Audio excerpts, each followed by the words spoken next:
She's one of India's best-known painters, but she's also one of the country's least-known artistic personalities. In that paradox lies an enigma which I hope to explore today as I introduce you to the woman they call the jewel of the Punjab, Arpana Caur. Welcome to the program, Arpana. Thank you for that lovely compliment, Karan.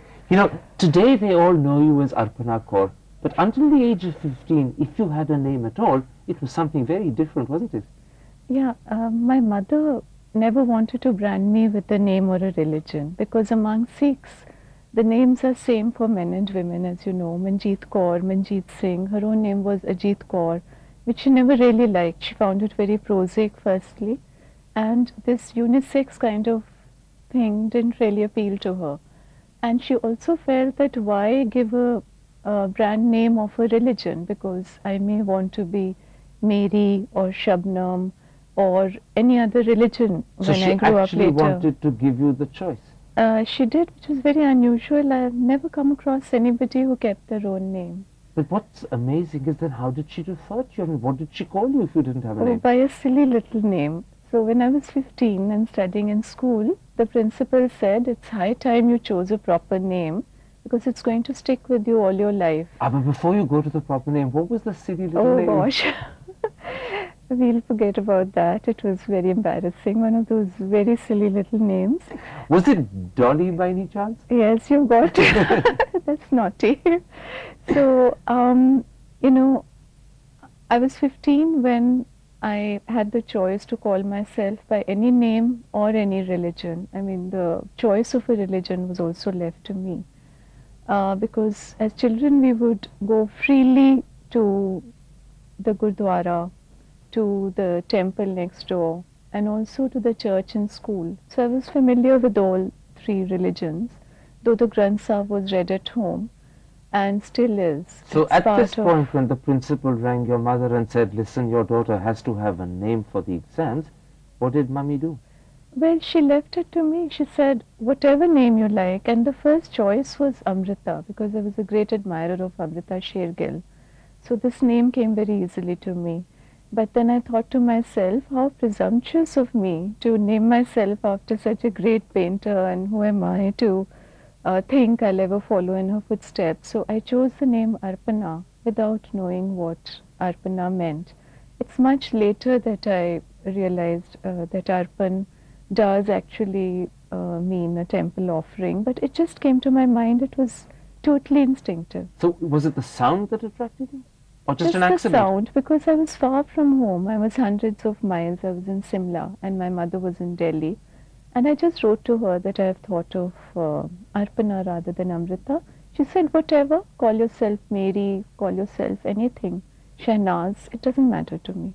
So it was a beautiful, you know, beginning to be given that kind of choice in life, as I always was given a choice, and later on too.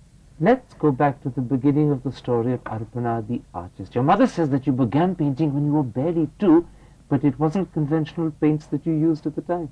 There were no conventional paints in the house. There was only charcoal and bare walls, and those I think I drew in abandon on them, and also newspapers, because I mean, paper and paints were little hard to come by, I must admit. It was slightly difficult. But we had a professional painter in our neighborhood, Surinder Chadda, in whose studio I would go and sit as a little girl. And that's where I did my first oil painting at the age of 9. At the age of 9? Yeah, that's right. I took from Amrita Shergill's Hill Women. I was very impressed by her groups of hill women, and that's what I tried to emulate at the age of 9. And also I would be taken to these Shankar's weekly competitions by my art teacher Mohinder Kaur, and sometimes come away with a prize. So I thought maybe there is something to the work that I walk off with a prize every year. So that's the earliest form of encouragement that I ever got. But you know, your mother says that at that young age, it wasn't just painting alone that attracted you. You were probably equally drawn to dance and the sitar. Well, I was exposed to these by her. When I was 8 or 9, she got a dance teacher for me. She bought me a sitar, because all the things she was deprived of in her childhood, she said that she wanted to expose her children to, so we could choose whatever creative form gave us the most satisfaction. So I was gifted with a sitar when I was 15, and also a dance teacher was arranged for me to come and teach at home. But I found that the maximum pleasure, that I lose myself completely when I'm painting. Whereas with the others, it was more routine and grammar. You know, even with dance and sitar, it was just grammar and routine. How old were you when you began to realize, as you put it, that you lose yourself in painting, whereas the other is routine? I would always, and still do. I mean, I lose all sense of time and I feel a complete oneness with the medium. And that is from the very beginning.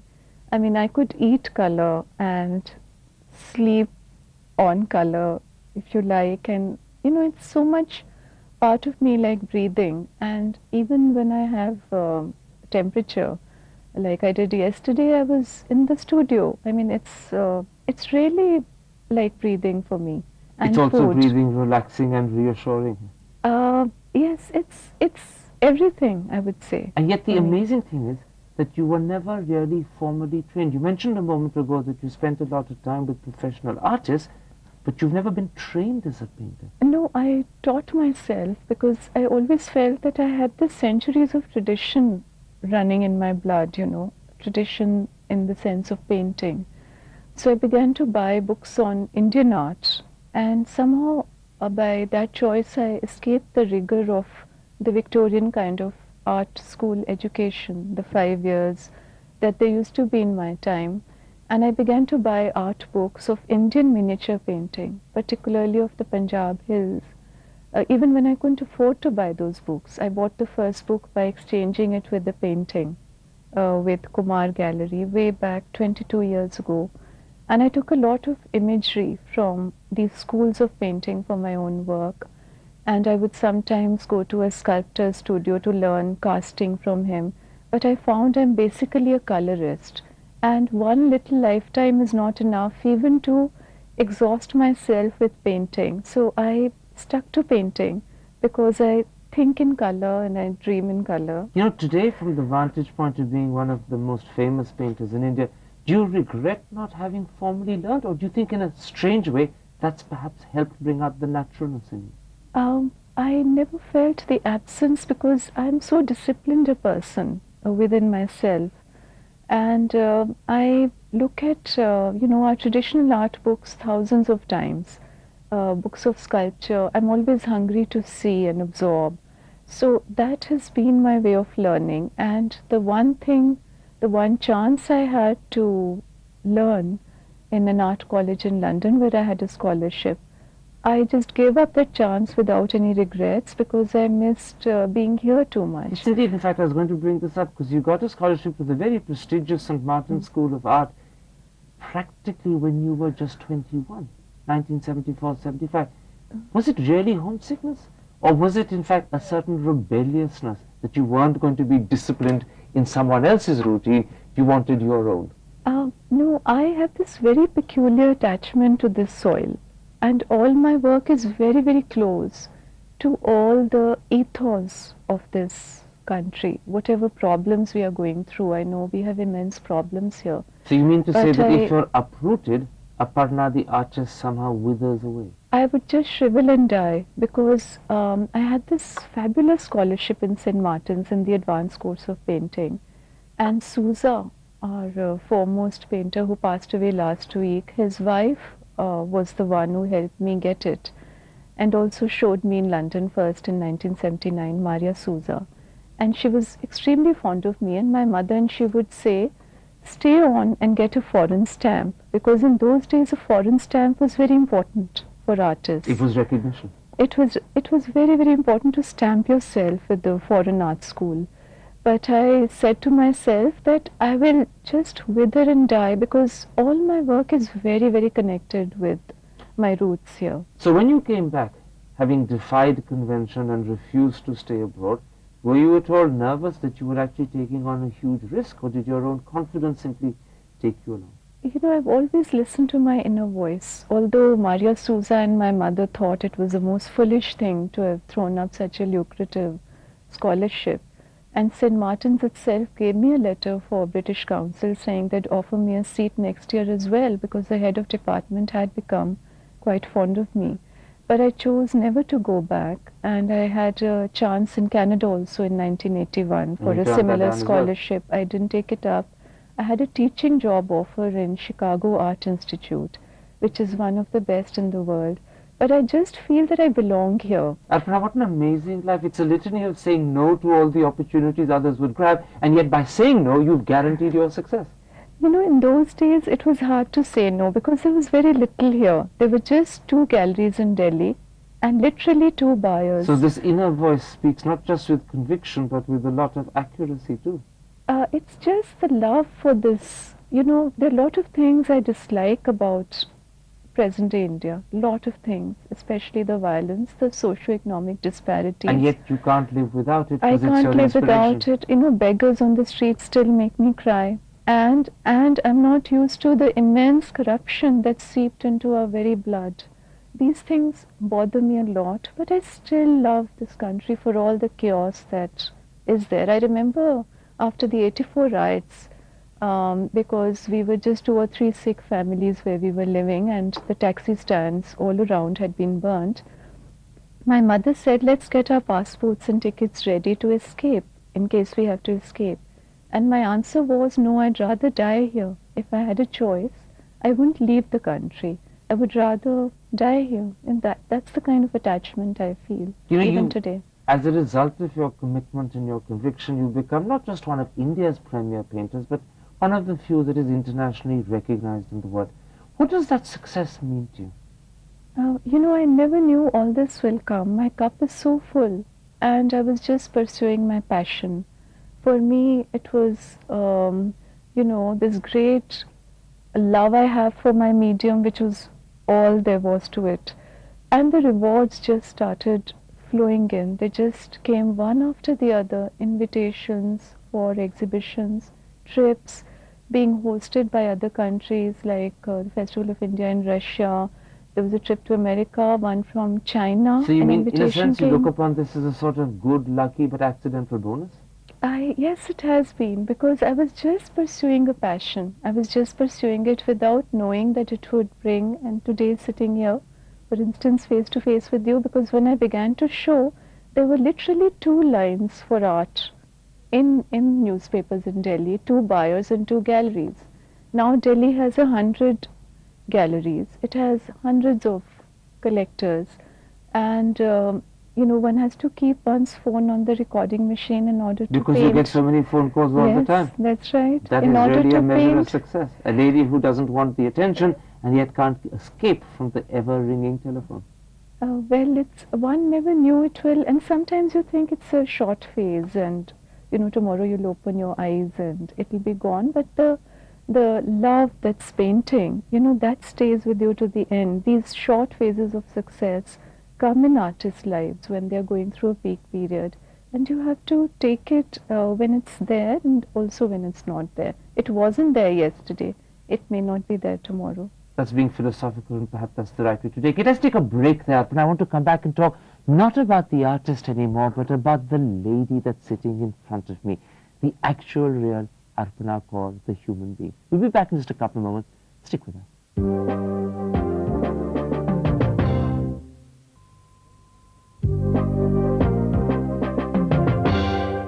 Welcome back. My guest is Arpana Caur. Arpana, in this part, let's talk about the person behind the painter. Your parents separated when you were barely 1 or 2. Since then, did you virtually lose contact with your father? Yeah, entirely. I would just be standing at the bus stop and see him whizzing by in his car without as much as turning his head. And it was painful. And often he was with another person. So it was difficult to come to terms with that. Did you feel rejected? Very much so. I used to wonder why we of all people are singled out for such a fate, if you call it that, because everybody in school seemed perfectly normal. So it was a pretty abnormal feeling. And that made me turn more and more inwards and towards my art. You know, you say in your interviews that your father died for you when you were 1. Was he therefore the cause of a lot of pain and suffering in your childhood? You know, for instance, I mean, I was told that even the birth of a girl child was quite, you know, I mean, difficult for him to accept, and the cradle was kicked against the wall very hard by his shoe.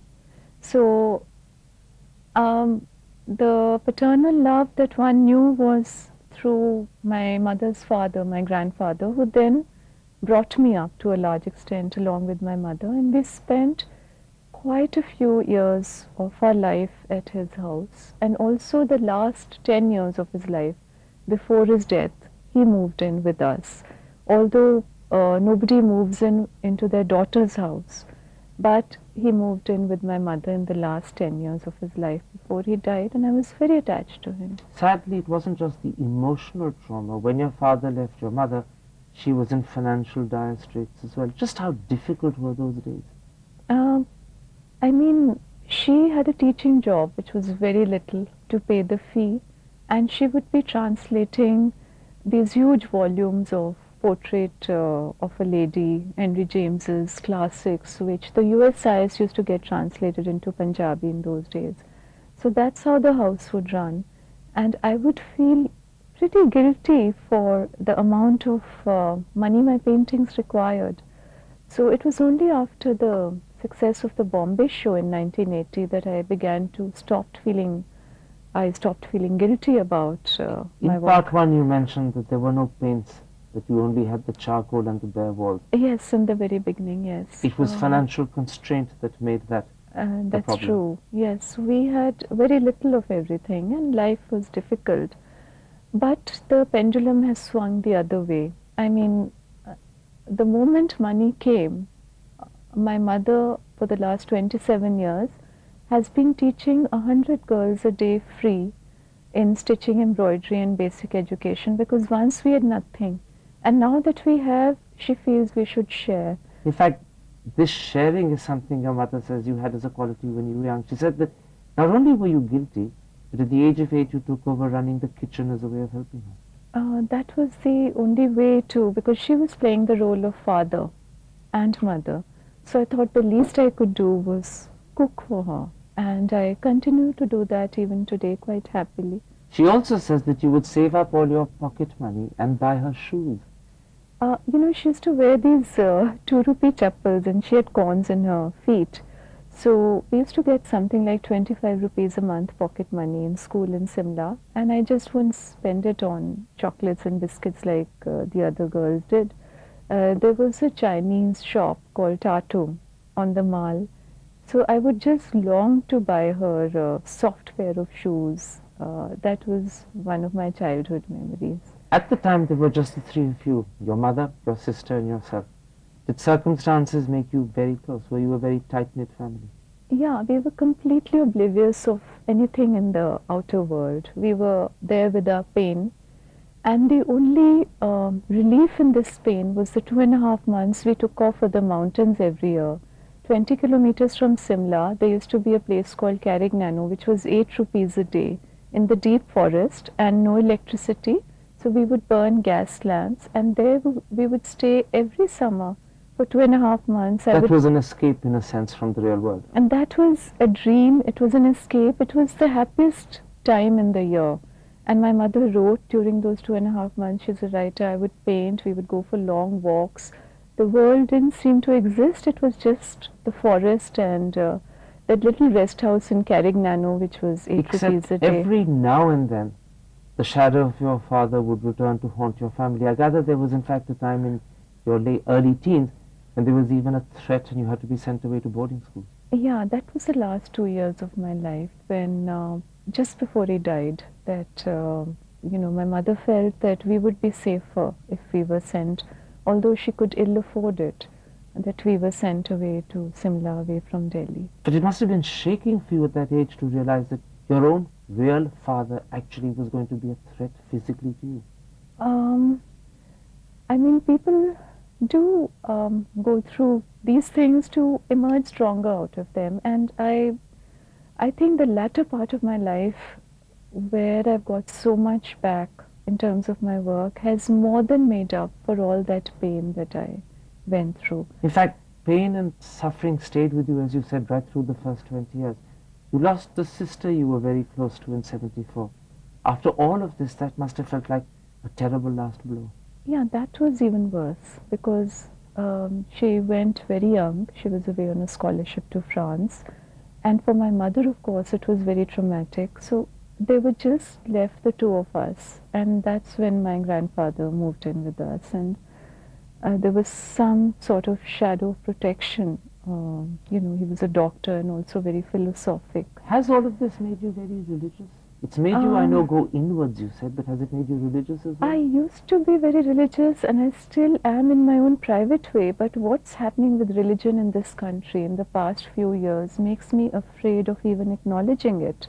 Gujarat is burning and everywhere riots are breaking out over such a stupid issue. So although I'm deeply, deeply religious inside, I'd rather say I'm not. I'd rather say my religion is my art.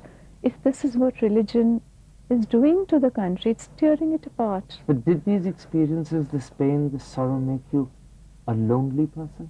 A loner rather than a garrulous person? Well, I've always been quite a loner, but I would say I'm acutely aware of what others are going through also. I mean, one tries to, now that I've earned enough for a lifetime, what do I do with my earnings? I like to share. I like to share in more ways than I can say. But I've always seen my mother sharing whenever she had little. She would still bring lepers home and feed them, and my grandfather giving free medicines to the poor, and my mother sending checks every month when the money came to Pingalwada, to Bhagat Puran Singh. So things like that give you a little sense of sharing with others, And that's beyond important beyond your own personal pain when it was there. You know, hearing you tell your story, I get the feeling that the color of sadness surrounds you. But at the same time, I get the feeling that this is something that you've got used to, and perhaps you don't even want to change.